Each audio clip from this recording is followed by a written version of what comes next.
आजकल ना digital marketing space में एक इंटरेस्टिंग सी चीज ऑब्जर्व कर रही हूँ। जितना ज्यादा मैं कंटेंट फनल्स ईमेल्स और ऑनलाइन बिजनेस को ऑब्जर्व करती हूँ ना, तो उतना ही एक पैटर्न मुझे क्लियर होता जा रहा है। मुझे लगता है कि हर बार सबसे ज्यादा शोर मचाने वाले क्रिएटर्स या ब्रांड्स ही सबसे अच्छे रिजल्ट्स नहीं ले रहे होते हैं, और जो लोग क्वाइटली अपना काम कर रहे हैं ना, कंसिस्टेंटली वैल्यू शेयर कर रहे हैं और ऑडियंस को समझने की कोशिश कर रहे हैं, उनका अप्रोच ज्यादा सस्टेनेबल लगता है। मैं ये किसी रिपोर्ट या पर्सनल बिजनेस डेटा के बेसिस पर नहीं कह रही हूँ। इट्स जस्ट माय लर्निंग और ऑब्जर्वेशन, जो मैं पिछले कुछ टाइम में नोटिस की है। इसलिए आज मैं कोई स्ट्रेटजी टीच नहीं करूंगी, और वैसे मैं मेरे चैनल पे कुछ टीच नहीं करती हूँ। बस जस्ट एक ट्रेंड शेयर करना चाहती हूँ, जो मुझे लगता है कि 2026 में ना और भी स्ट्रांग होता जा रहा है। सब कुछ लाउड हो गया है। अगर आप सोशल मीडिया ओपन करो, तो हर जगह आपको अटेंशन के लिए रेस चल रही हुई दिखाई देती है, जैसे ब्लैक फ्राइडे ऑफर, या फिर लास्ट चांस, या बर्थडे ऑफर, या only for 2 day, limited seats, secret strategy.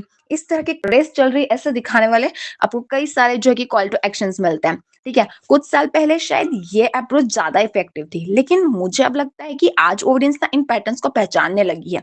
According to my observation ना, लोग मार्केटिंग से प्रॉब्लम नहीं रखते हैं, उन्हें अननेसेसरी प्रेशर से प्रॉब्लम होती है। और यहीं से ना क्वाइट मार्केटिंग की इंपॉर्टेंस बढ़ती हुई दिख रही है। सो क्वाइट मार्केटिंग क्या है? अकॉर्डिंग टू माय अंडरस्टैंडिंग और ऑब्जर्वेशन ना, क्वाइट मार्केटिंग का मतलब चुप रहना नहीं होता है, कंटेंट बनाना बंद कर देना भी नहीं होता है।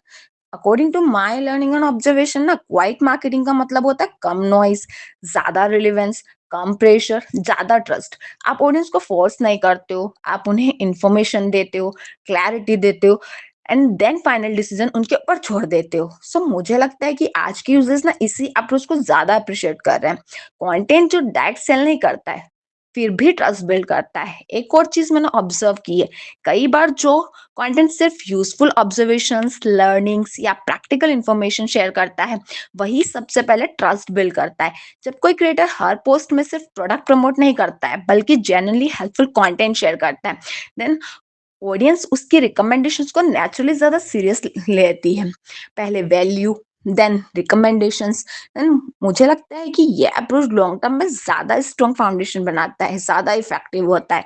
फनल्स भी धीरे धीरे चेंज हो रहे हैं। अकॉर्डिंग टू माय ऑब्जर्वेशन ना, पहले फनल्स में क्या होता था, उनका मेन फोकस सिर्फ स्पीड पर होता था। विजिटर आया, ऑफर देखा, डिसीजन लो, चेकआउट करो। लेकिन अब मुझे लगता है कि यूजर्स पहले समझना चाहते हैं, पहले क्वेश्चंस पूछना चाहते हैं, कंपेयर करना चाहते हैं, रिसर्च करना चाहते हैं। इसलिए जो फनल्स उनकी जर्नी को सिंपल और क्लियर बनाते हैं ना, वो ज्यादा नेचुरल फील होते हैं या नेचुरल फीलिंग देते हैं। ऑटोमेशन अब भी इंपॉर्टेंट है, जस्ट अप्रोच थोड़ी अलग लगती है। ऑटोमेशन कहीं गई नहीं है। मुझे लगता है कि आज ऑटोमेशन पहले से ज्यादा स्मार्ट हो गई है।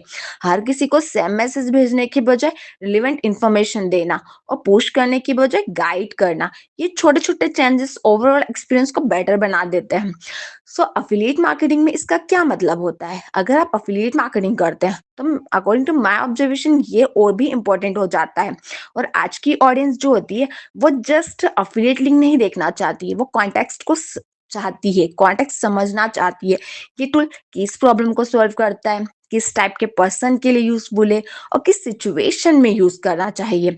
जब कंटेंट पहले ही ये क्लैरिटी दे देता है, ये क्लियर कर देता है, तब रिकमेंडेशंस भी नेचुरली फीड लगती है। So my biggest takeaways here, अगर मुझे अपनी पूरी ऑब्जर्वेशन को एक लाइन में समराइज करना हो, तो मैं शायद यही कहूंगी कि 2026 में ना, अटेंशन सिर्फ लाउड होने से नहीं मिलती है, रिलेवेंट और ट्रस्टवर्दी होने से मिलती है।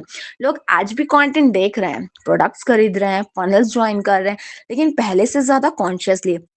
देन इसलिए मुझे लगता है कि क्वाइट मार्केटिंग सिर्फ एक ट्रेंड नहीं, बल्कि ऑडियंस बिहेवियर में आ रहा एक ग्रेजुअल शिफ्ट हो सकता है। हो सकता है मेरी ऑब्जर्वेशन सबके एक्सपीरियंस से मैच ना भी करे, सबको ऐसा ना भी लगता हो, लेकिन जो मैं देख रही हूँ और सीख रही हूँ, उसके बेसिस पर मुझे ये चेंज काफी इंटरेस्टिंग लग रहा है। Now let me know in the comments, क्या आपको भी लगता है कि लाउड मार्केटिंग की जगह ट्रस्ट बेस्ड मार्केटिंग धीरे धीरे ग्रो कर रही है?